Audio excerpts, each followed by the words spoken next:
My next story begins on a winter's day, cold, bright, and solitary.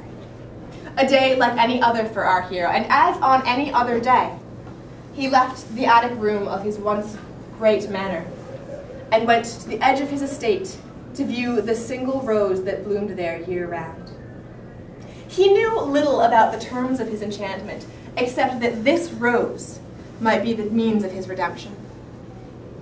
Imagine his surprise to find a man there, traveling so closely to his home.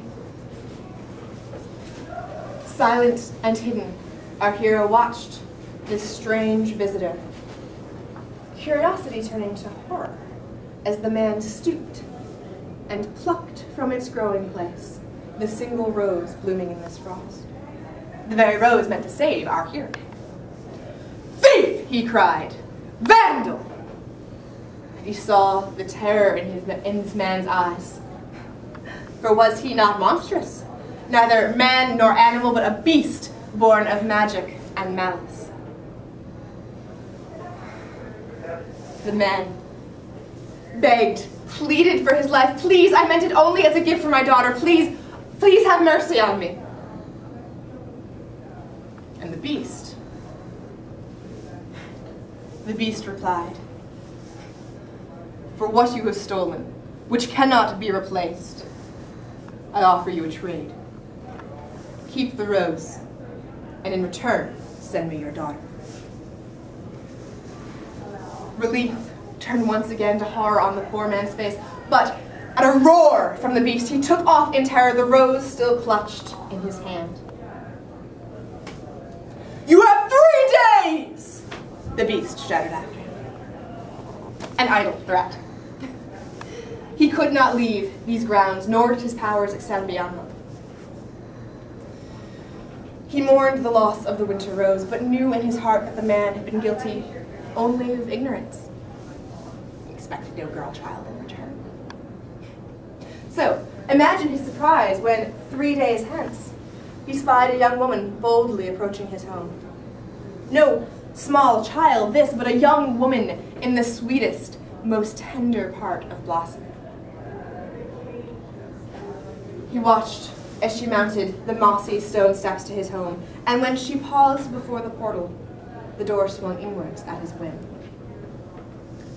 As the manor house swallowed her up, he took up a silver hand mirror, and in it watched her progress through cobweb-hung halls, past moldering tapestries, up dust-carpeted stairs, until at last, drawn by some inexorable power, she arrived outside his attic room. The beast hid himself as best he could inside the shadows. When the girl stepped inside, it was only the quickening of her breath that betrayed her emotions as she laid her eyes upon him.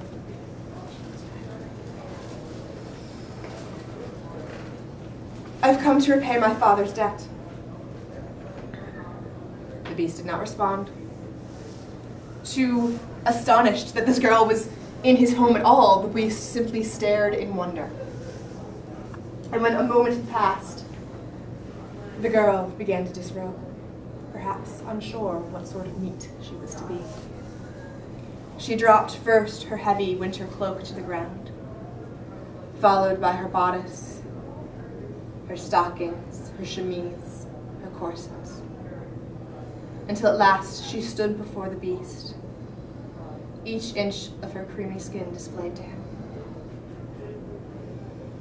And when another long silence passed, she found her voice again. "What is it you would do with me?" And the beast, though he longed deeply for human company, said, "Your father is a cruel man to send you here, to the fate he must have imagined. I will not send you back to such a man, but neither will I hold you here. Take what you can find of value in the house, and make your way in the world as best you can." The girl did not move, did not make a sound, and when another long silence stretched between them, the beast realized that his answer simply would not do. And at last he spoke again. "It has been So long since I had a companion. Will you have me? Bewildered, the girl said nothing. And when yet another silence passed between them, the beast at last dismissed her, but bade that she appear before him each evening as the sun was setting. For nearly a year, this was their ritual. She would arrive, disrobe, and wait. For what, she was no longer quite certain. Sometimes they would speak, and the beast grew less monstrous in her eyes each day. But these strange audiences always ended the same way, with his question, will you have me? And the silence of her refusal.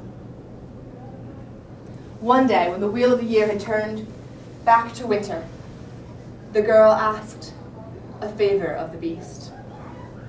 Though the magic that surrounded him and his home provided her with everything she needed, she missed her family greatly. The beast had come to love the girl in their year together, and so could deny her nothing. She promised to be back within a week, and left the following morning. The estate that he had lived on his whole life felt suddenly cold and empty to him as he eagerly awaited his love's return. And when she did not return at the end of the 7th day, he grew worried. When she did not return at the end of the 8th day, he grew jealous. When she did not return at the end of the 9th day, he grew angry. And when at last she returned at the end of the 10th day, he did not wait for her to arrive in his attic room, but met her on the stone steps. He did not wait for her to meekly disrobe, but tore her garments from her, and pressing himself against her, growled, "You will have me." Yes, I will. For this was the beast she had longed for all along. No simpering pet playing lord and master, but something deeper, something primal. And as the blood of her virginity stained the snow around them, the enchantment changed them both. When the final spasms of their budding had passed, they lay together in the snow, furred pelt against furred pelt, utterly content in the now of animals.